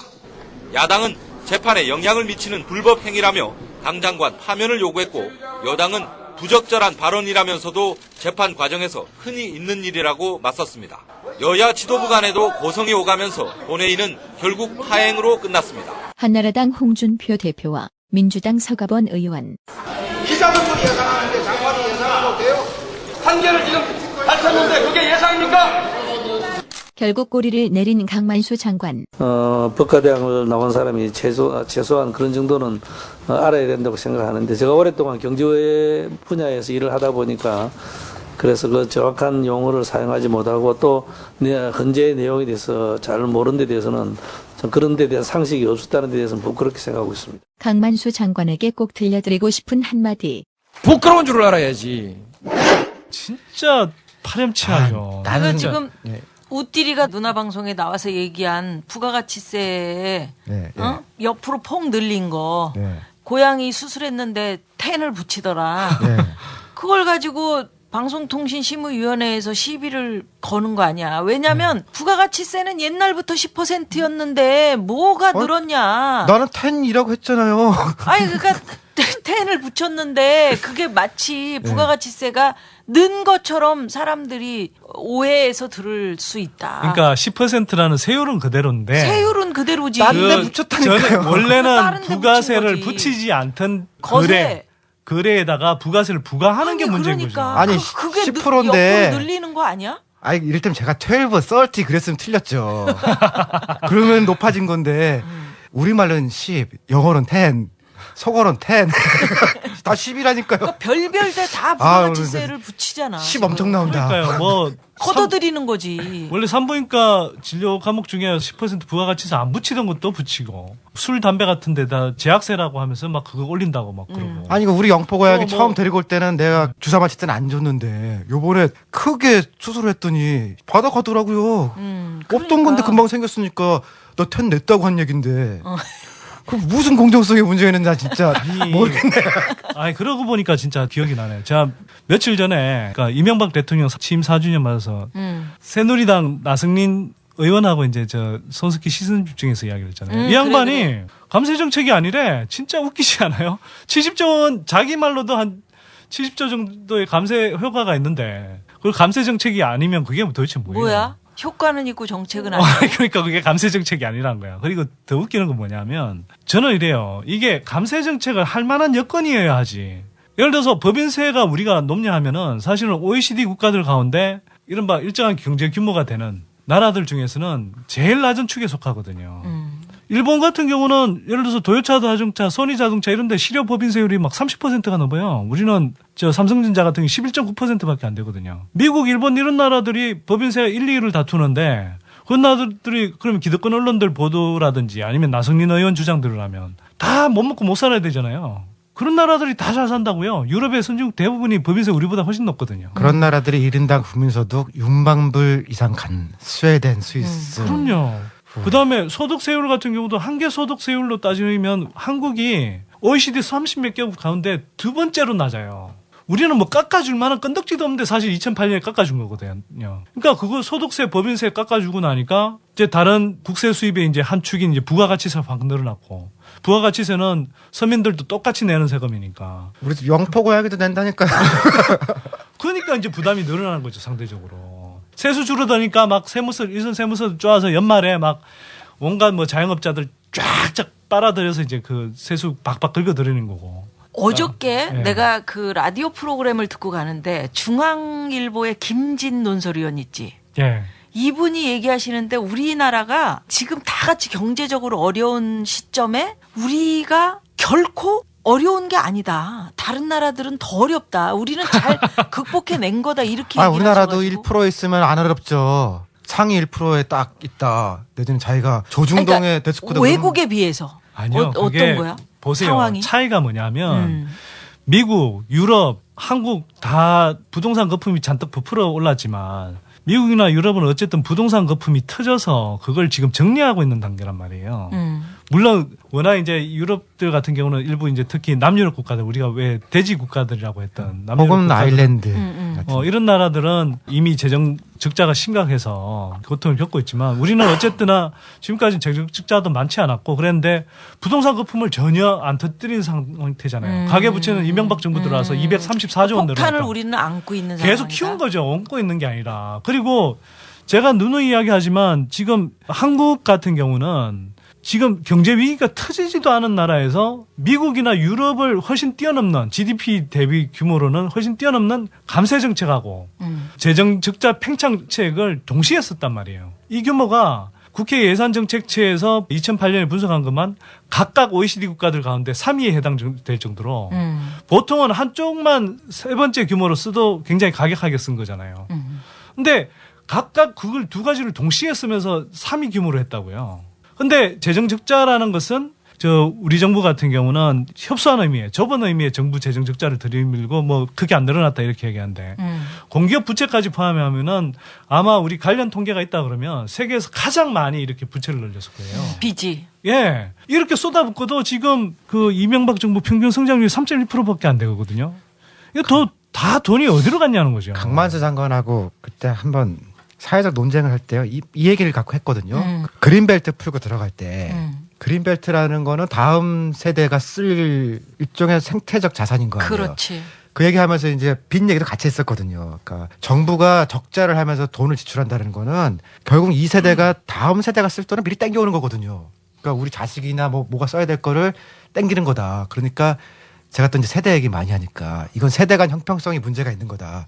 우리 세대가 너무 많이 쓰는 거다라고 그러니까 그때 강만수 장관이요. 어디 인터뷰인가 신문에서 그렇게 얘기를 했어요. 아, 내가 지금 죽게 생겼는데 다음 세대의 일은 그 사람들한테 고민하게 하자. 내가 지금 죽게 생겼는데 라고 얘기를 하더라고요. 아니 근데 진짜 무책임한 저런 사람이 다 있냐. 그뿐만 아니라 지금 이 수계는 누구냐 하면 우리의 각하잖아요. 기자회견 내용 중에 이런 내용이 있어요. 자기가 다음 정부에 뭐 부담을 안 떠넘기려고 했었다. 또 미래 세대에다가 짐을 안 떠넘기려고 최선을 다했다. 뭐 이런 식의 이야기를 하거든요. 가계 234조 원 늘린 거. 그다음에 공공부채 노무현 김대중 정부 다 합친 것보다 훨씬 늘린 거. 400조 원 가까이 늘린 거. 그다음에 부동산 거품 하나도 정리 안 한 거. 이거 자체가 다음 정부에 대한 부담 떠넘기는 거고 미래 세대의 짐이란 말이에요. 다 알고 있지 폭탄 돌리기 하고 계시다는 거. 아니 그러니까 우리가 폭탄 돌리기 이야기만 했잖아. 근데 이 양반은 완전히 진짜 유체 이탈 합법에 유체 이탈. 완전히 몸이 떠오른다. 완전히 대가야. 근데 진짜 낯짝이 두껍지 않아요? 아니 어떻게 위키리크스에 써 있었던 거잖아. 뭐 피부가 두껍다. 그렇구나. 그러니까 황당한 거죠.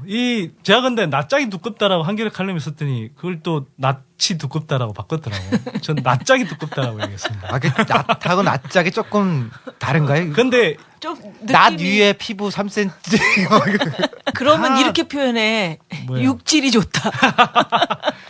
이 정부에 취합한 분들은 낯짝이 진짜 다 두꺼운데 예를 들면 이래요. 윤정현 장관 그 구제역 사태 발생했을 때 정부가 초기에 대응 잘 못했는데 자기네들 반성은 안 하고 예를 들어서 축산농들의 도덕적 해이가 문제다. 정부를 경찰에 빗대서 경찰은 열심히 뛰는데 집주인, 농가를 이야기하는 거죠. 집주인들은 뭐 도둑을 잡을 마음이 없다. 뭐 이런 헛소리를 삑삑해 대고 아까 이야기했잖아요. 복지 수준이 굉장히 낮은데도 뭐 복지를 누리고 있다는 식으로 황당한 헛소리들을 해댔죠. 복지 뭐 자기가 누렸겠지. 강만수 이 양반은 퇴임하면서 뭐라고 그런 줄 알아요? 아, 내 임기 내에 원 없이 돈을 써봤다 이랬어요. 완전히 서민들은 그러니까 외환위기 이후 사상 최대의 경제 위기에서 고통을 겪고 있을 때 이런 식으로 지금 뭐 누구 약 올리는 거야? 그러니까 자기 주머니에서 나오는 돈이 아니고 이제 국가의 큰 돈이니까 그거 아니 그게 국가의 돈이라 할지라도 그렇게 돈을 펑펑 썼으면 미안한 마음이 있어야죠. 근데 아까 얘기한 공공기관 채무는 저는 그게 진짜 문제가 될 거라 생각하는데요. 그러니까 다음번에 한국의 경제 위기가 오면은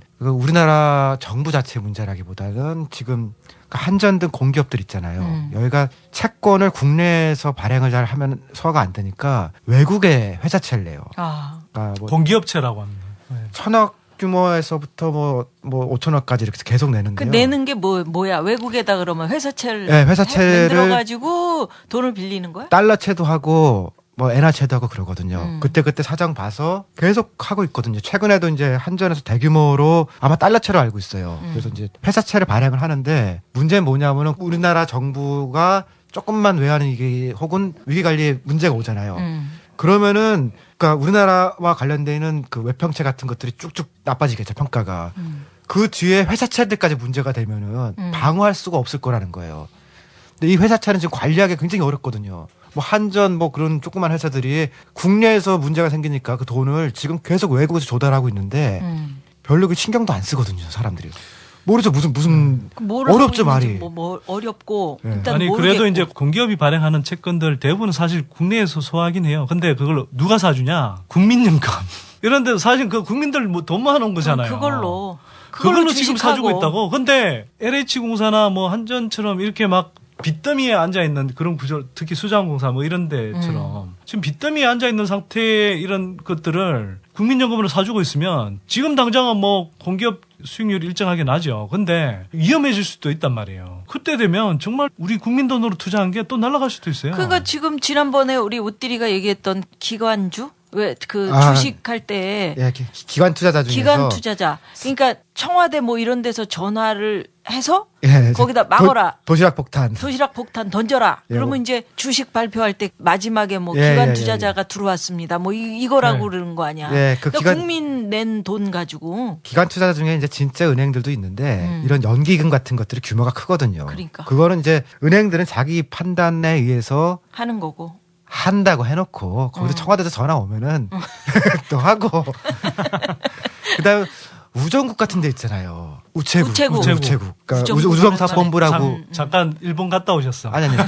우정사업본부라고 지금 그렇게 돼 있고 예전에 최신부였는데 지금 지식경제부 안으로 들어가 있거든. 지네들이 뭘 한다고 무슨 뭐 500억, 1000억씩 이렇게 도시락 폭탄을 던지거든요.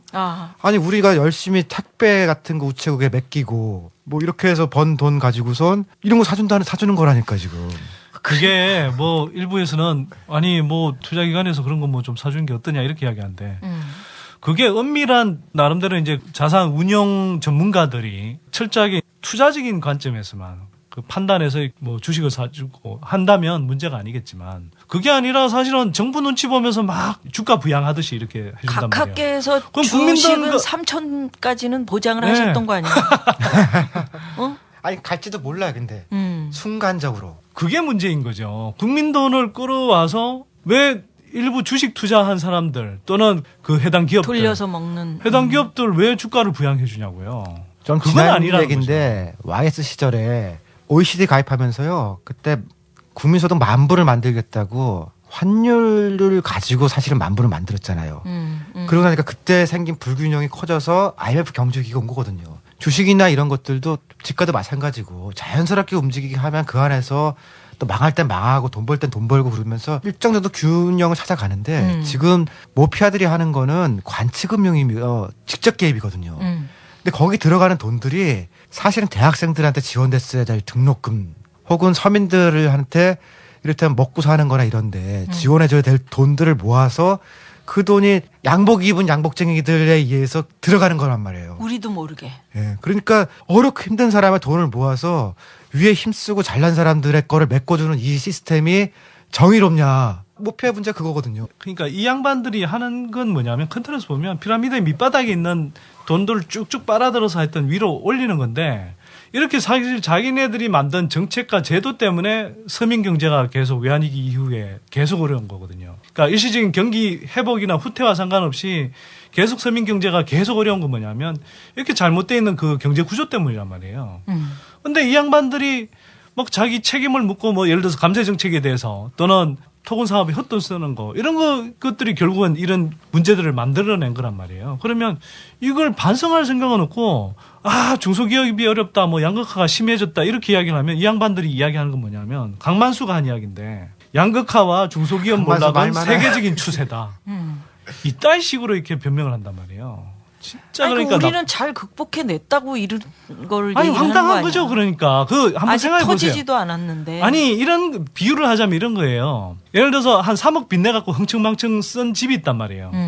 그래서 어느 날 은행에서 이제 돈 갚으라는 고지서가 날라왔어요. 다른 나라는 그나마 이제 좀 갚을 생각을 했단 말이에요. 뭐 민간 부채도 좀 줄이고 그 정부 공공부문의 부채는 좀 늘렸지만. 근데 우리는 이걸 갚을 생각은 안 하고 2억을 추가로 땡겨요. 자식 이름으로. 땡겨갖고 2억을 가지고 지금 막 펑펑 쓴 거야. 그리고 나서는 펑펑 쓸 때는 좋죠.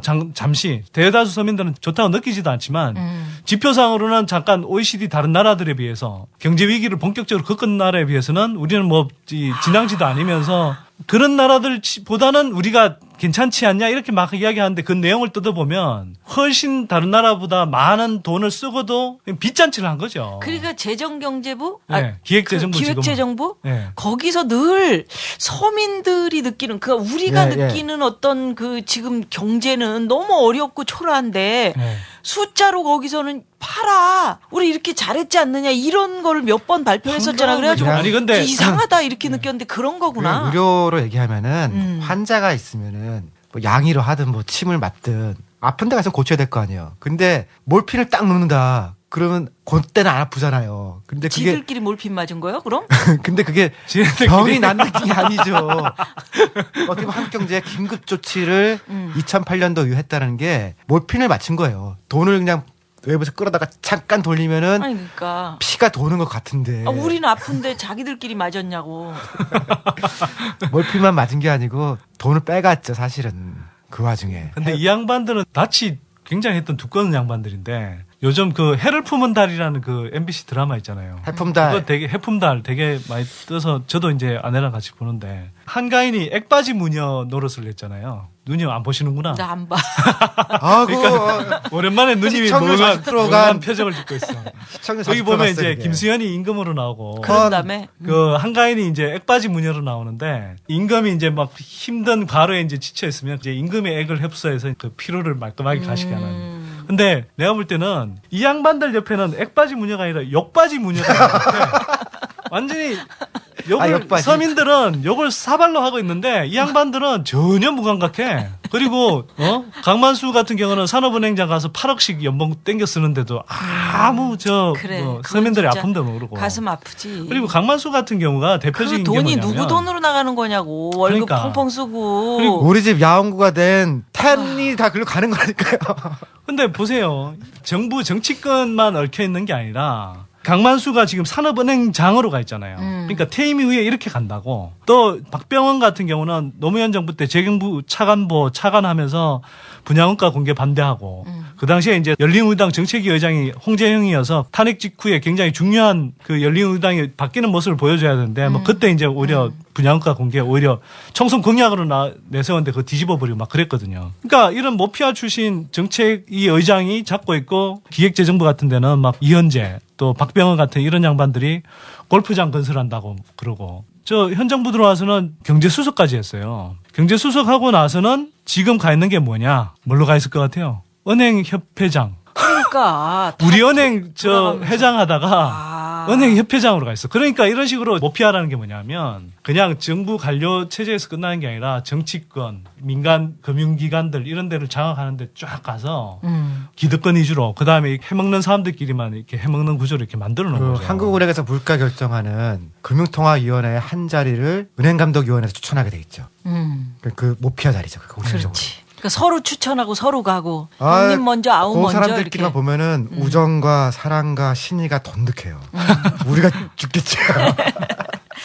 그러니까 사실 관료들이 자리 잡고 있는 것이 결코 서민들이나 99%의 사람들에게 이게 도움이 되지 않는다라는 것 때문에 우리가 이렇게 얘기를 하고 있는 거잖아. 네, 네. 그렇다면은 이게 뭔가 이제 우수한 인재, 예. 정말 99%를 위해서 일해줄 사람들이 들어가서 일을 해야지 마땅한 건데. 그럼요.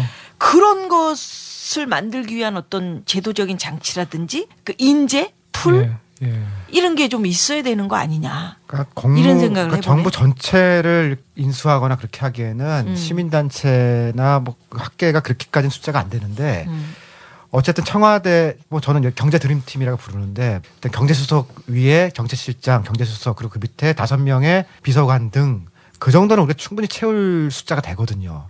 그다음에 금감원, 한국은행 그런데 다 채울 수 있죠. 사람이 있어? 있죠. 그럼 그 정도는 되죠. 예를 들면 이를테면 홍정학 교수 같은 분들, 유정일 교수, 아니면 그 노무현 정부 때 국민경제비서관 했던 정태인 박사 같은 경우, 또 저 노무현 정부 때 이제 금융위원장 부원장 하셨던 이동걸 교수, 이런 분들은 굉장히 이제 재벌 개혁을 비롯해서 이제 그 경제 민주화 의지도 강력하신 분들이고 나름대로 직간접적으로 정책에 관여하셨기 때문에 상당한 경험도 축적하고 계신 분들이거든요.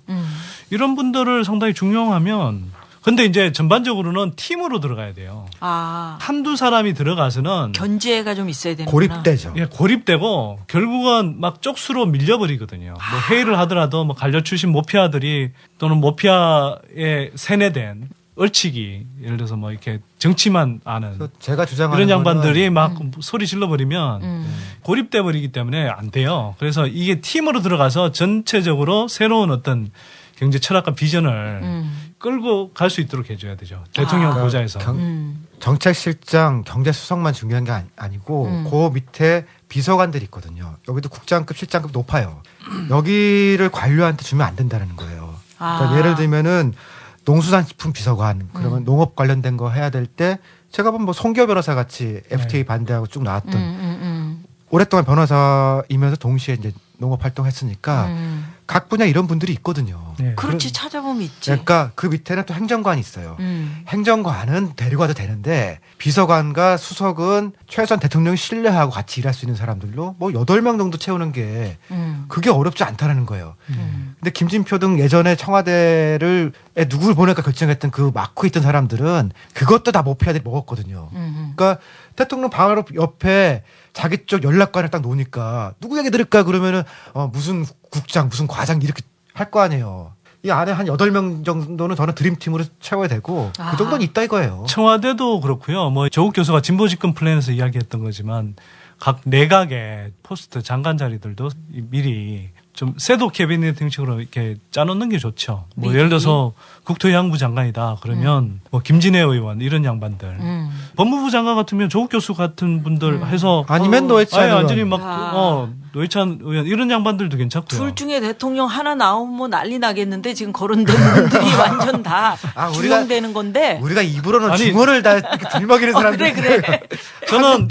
저는 기본적으로 전에 말씀드렸지만 마지막 국토해양부 장관이 돼서 국토해양부 해체하고 자폭하고 아니면 제2국세청 소득조사청을 만들어서 대대적으로 하여튼 뭐 탈세 음단하고 세금 혁명을 하겠다는 거죠. 소득 과세 인프라를 구축해서 공정한 과세 기반을 확보한 다음에 물러나든가. 어쨌든 얘기를 좀 정리해 보면은 지금 논해야 되는 거는 그러니까 정책실장이나 경제수석은 센 사람 보내면 되는데 약간 실무자급에서 청와대 내에 각 비서관들 5명을 잘 채워야 될 것 같거든요. 그러니까 경제금융 이런 거는 전 생각해봤는데 저라면 장하원 박사 시키겠어요. 그 장하준 교수 아시죠? 장하준. 알지. 그 양반의 사촌 형님인데 금융경제 쪽에 실무를 오래 하신 분이거든요.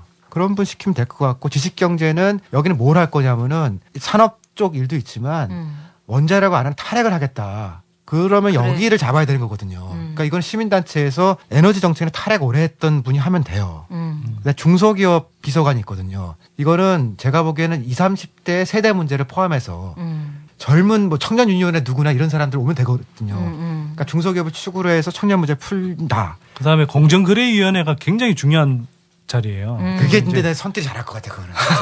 난 잘할 게 너무 많아. 그래. 지난번에 얘기 나눠보니까 굉장히 중요하더라. 공정거래. 굉장히 공정거래위원장은 한국은행 총재랑 달리 성질이 좀 있어야 돼요.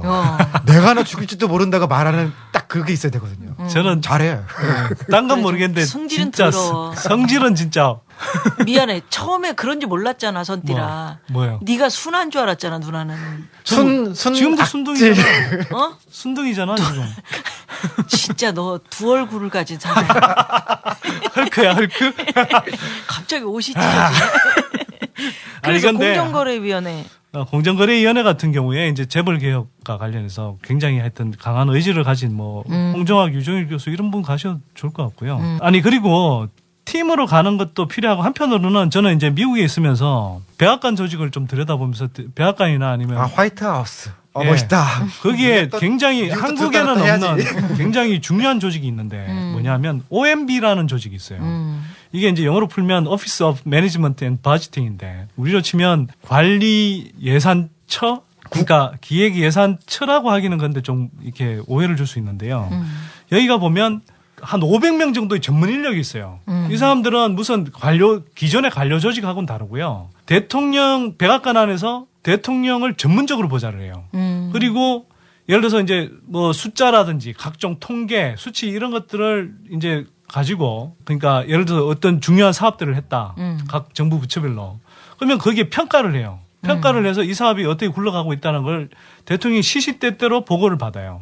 그리고 어떤 중요한 정책 결정과 관련해서 예산을 어떻게 집행할 건가 이런 큰 틀의 결정을 전문적으로 보좌하는 거거든요. 그거 좋네. 그래서 이런 시스템이 있는 거예요. 그래서 시스템이 있어야지. 그러니까 한국에는 물론 이제 뭐 경제수석이니 정책실장이나 이런 게 있는 거지만 그거 외에 이런 별도로 인물들 가지고는 힘든 거고요. 그러니까 한계가 있는 거고. 이런 사람들 외에 아예 전문 조직이 있다라는 거죠. 그러니까 아주 별도로 덧대는 거 아니야. 이 사람들은 이게. 그냥 관료라고 하기도 힘들고요.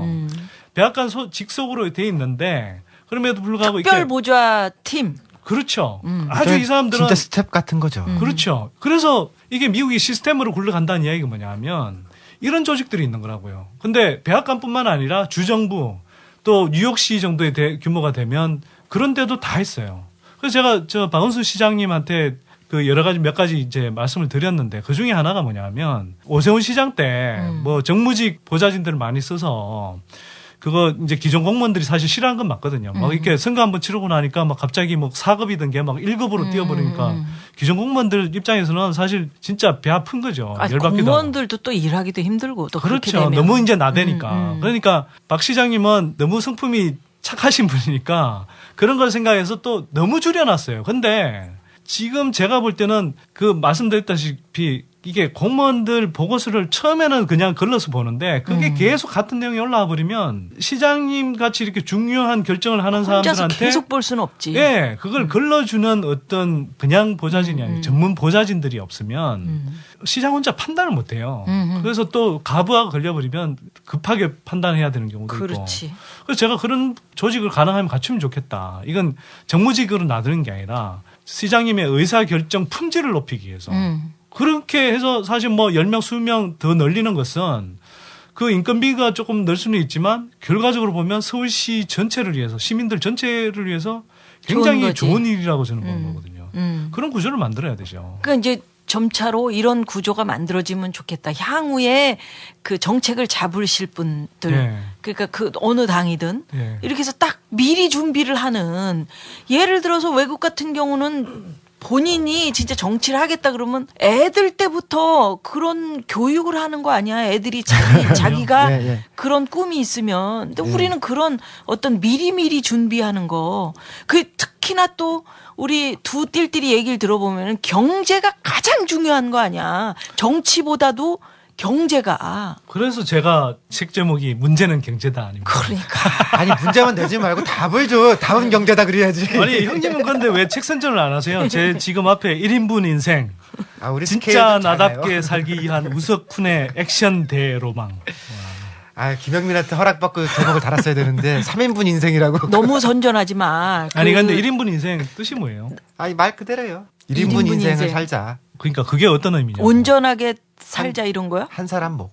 그러니까 자기 몫이라도 제대로 하자. 예. 근데 마지막으로 제가 하나 좀 말씀드리고 싶은 건 뭐냐면 지금 제가 김진표 아웃이나 이렇게 지금 민주당의 진정한 개혁을 요구하는 건 흐름하고도 맞물려 있는데 예를 들어서 정치인들을 다 전문가들로 채울 수는 없어요. 정치 현실상으로도 그렇고. 그렇지. 그런데 그런 나라는 없죠. 진짜. 다만 그럼에도 불구하고 요소요소에 아까 말씀드렸듯이 모피아 정치인들이 최대한 힘을 좀 적게 쓰게 하거나 또는 이 사람들을 놔두더라도 예를 들어 충분히 견제할 수 있는 사람들은 어느 정도 들어가도록 만들어줘야 되거든요.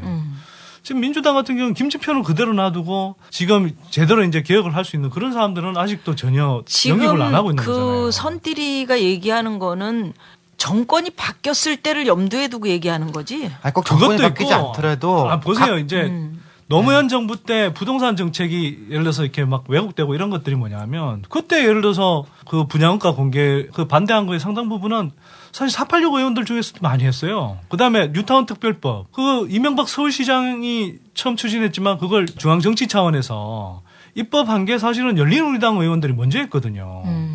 아니 근데 그러니까 지금 새누리당에 문제가 있는 어떤 그 경제 관료들도 엄청나게 많이 있잖아. 거기는 거기라고 치고. 아니 그러니까 내 얘기는 바꾸자는 사람들은 뭔가 좀 바꿔야 될 거 아니에요. 그러니까 똑같이 해가지고서 뭘 바꾼다는 얘기예요. 바꿨을 때를 염두에 두고 지금 걱정을 하고 있는 거냐고. 그러니까요. 뭐 이제 정권을 잡았을 때도 마찬가지고 지금 예를 들면 박영선 의원이 저는 좋은 예라고 생각하는데 박영선 의원이 처음부터 뭐 재벌 개혁에 대해서 전문성이 있었던 분은 아니잖아요. 근데 이분은 그 한국 경제에서 이 문제가 얼마나 중요한지를 아시는 분 같고 그래서 꾸준히 학습하시고 이해관계에 휘둘리지 않고 계속 문제 제기를 하시는 분이란 말이에요. 그래서 보니까 이분 주위에 하여튼 뭐 나름대로 전문가들이 달라붙어서 자료들을 이제 공유하면서 또 그러면서 이제 이 문제 제기들을 해나가는 거거든요. 이런 식으로 박영선 의원처럼 하시는 분들이 한 제가 볼 때 뭐 5명, 10명 꼭 이제 아까 말씀드렸듯이 뭐 유정일, 홍정학 교수 같은 그런 전문가 그룹이 아니어도 제대로 된 개혁 의지만 갖고 있는 사람이면 얼마든지 자기 뜻을 펼치면서 국민을 위해서 일할 수 있거든요. 적어도 이런 사람들은 좀 같이 가자는 거죠. 그렇게 하기 위해서 좀 제발 제대로 좀 해라. 그러니까. 그게 국민들 편하게 하는 거다. 단순히 정권 교체에서 정치 엘리트 바뀌어서 떵떵거리는 모습 보고 싶은 게 아니잖아요. 우리는 국민 대다수의 삶이 개선되는 걸 바라는 거지. 그렇지. 박영선 의원 공부했다니까 윤신혜 씨 노래가 생각나네. 열심히 공부하세요. 안 돼. 그러면. 오늘 흥분들 했네. 그러게. 자, 미국의 경제정책연구소를 설립하고 의장을 역임했던 제프 포. 이런 누나 친구가 있어요. 대단하세요. 제프는 누나. 그러니까 잭슨도 친구고 마이클 잭슨도 누나 친구고. 그때 또 누구야? 유아나를론 그게 누구였지? 그러니까 마이클 잭슨이야. 그게 마이클 정신 잭슨이구나. 차려 선띠라. 너는 경제만 알지 노래는 모르니. 아니야 나도 좀 알아. 유아나덜론.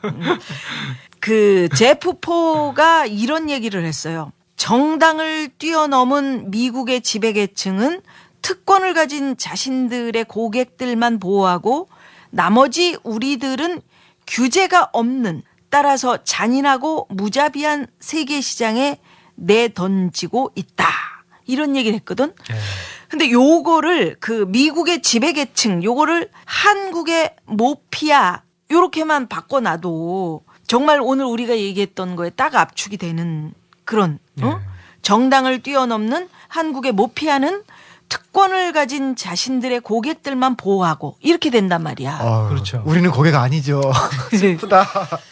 아마 정권이 교체돼도 모피아들은 또다시 정부에 입성해서 경제정책을 주무를 기회를 엿볼 텐데 이제는 그 회전문을 부셔버려야 한다.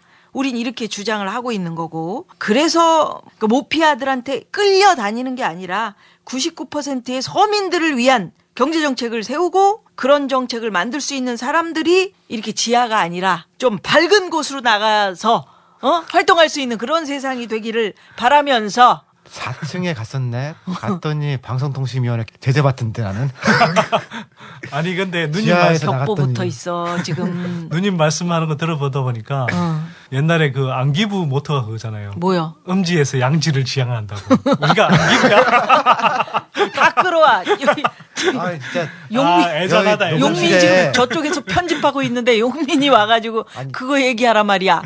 불이라도 좀 밝히면 좋겠어요. 어두워서 읽기가 너무 힘들어요. 그래 누나는 특히나 또 노안이 오고 있는지 너무 침침한 거야. 여기 좀 참 놓친애들하고 아니 같이 그게 톡하기 아니고 힘드네. 여기 녹음실에 조명이 왜 이래? 우리 이쪽에 좀 하나 좀 누가 좀 이게 불 좀 밝혀줄 수 누님, 없어? 트위터에서 어떤 분이요. 동안 유지 비결을 꼭 알려달라고 저한테 질문을 했던데요. 내가? 네. 동안 유지 비결은 없는데 실제로 좀 동안이에요 그냥? 아니 그게 아니고 실제로 보면 이제 나이 먹어 보이지 사실은. 근데 아니, 근데 이제 영화사에서 왔었던 우리 분들도 또래에 비해서 왜냐면 누나가 등치가 작잖아. 얼굴이 작아요. 아니 근데 누님이 진짜 얼굴이 피부가 되게 좋아요. 티 없이 맑아. 그래서 담배 안 펴서 그런가? 아니 저번에 영화사에서 오셨던 분들도 엄청 관리를 잘하신 거더라. 다 그렇게 관리 얘기하시더라고요. 못하고 있는데 시골에 살아가지고 햇볕에 노출되고 김이 막 생기고 이런 상황인데. 아니 그래도 그 동안 유지를 위하신 분을 위해서 아. 뭐 팁 하나라도 알려주시죠. 그러면 오늘 밥은 내가 삽니다. TV 없이 마음 편하게 살면 되는 것 같아. 나는 주름을 신경 안 써, 실제로. 아니 근데 맨날 대자뷰 올라가시면서 이렇게 마음 근데 편할 많이 수 있나요? 웃죠 누님. 많이 웃어갖고 눈 밑에 주름은 좀 있어. 아, 실제로 그래. 아니 근데 좀 눈 밑에 끝쪽으로. 주름은 있어도 전반적으로 이렇게 건강하게. 나는 밝게 그 주름이 귀해지는 시대잖아, 사실 요즘이. 그래서 주름을 좀 나이대로 네. 이렇게 예쁘게 늙어가는 거. 그런 사람이 참 예쁘지 않아? 나 맞아요. 보면서. 네. 그래서 나도 좀 그렇게 늙고 싶은 마음이 있지. 동안들이 할 수 있는 얘기입니다. 이 얘기는. 아니야, 실제로. 그렇습니다. 누님 혹시 저 화장품 광고 들어오는 거 아니야? 아, 옛날에 광고도 찍었었지, 누나가. 화장품 광고도. 아, 멋지다. 우리 들을 화장품 때마다 아니 모델이었어. 이제는 왜냐면 이제 40대를 피부 미인으로. 위한 화장품 광고. 그런 거 좋아. 어떤 분이 나한테 그런 얘기를 하는 거야. 무용하시는 선생님인데 본인은 운동도 열심히 하고 얼굴도 이렇게 곱게 나이대로 늙어서 정말 80대의 화장품 광고를 찍고 싶으시다는 거야. 될 수 있잖아. 될 수 있죠. 충분히 그럴 수 있겠네. 충분히 그럴 수 있다고. 그리고 이제 우리가 굉장히 급속하게 이제 고령화되면서 실버 시장의 이제 크기가 커지잖아요. 충분히 그럴 수 있겠네. 그래서 누나도 이제 어찌됐건 잘 늙어야지. 이렇게, 응? 잘 늙고 계십니다. 지하에서 네, 이런 띨띨 방송만 브라더스 하고. 그리고. 우리 콘서트도 해야 되잖아요. 콘서트 해야지. 예, 순학질 여사와 띨띨 브라더스. 그러니까 지금 탁현민이 바빠가지고 말이야. 우리도 곧 하자고. 몸살 날아서 누웠더라고 완전히. 봄에 하자. 봄에. 예, 조만간 하시죠. 각자 돈 내고 하자. 많이 도와주실 거야. 하면. 자, 외쳐봅니다. 정치는 쫄지마, 경제는 속지마입니다. 이거 딱딱 언제쯤 맞추냐고 누나는 그런 트윗이 왔어. 자, 정치는 쫄지마. 얘네들이 이래요. 여러분 죄송합니다. 예, 한 번만 다시 해볼게요. 한 번만. 막 긴장돼. 막. 그리고 끝에 좀 폼나게 와 이거 아까 우리 처음 시작할 때 그 맞췄던 거 있지? 화음을 맞춰서 하나는 와 하고 하나는 와 이거 해달란 말이야. 정치는 쫄지마, 경제는 속지마. 와.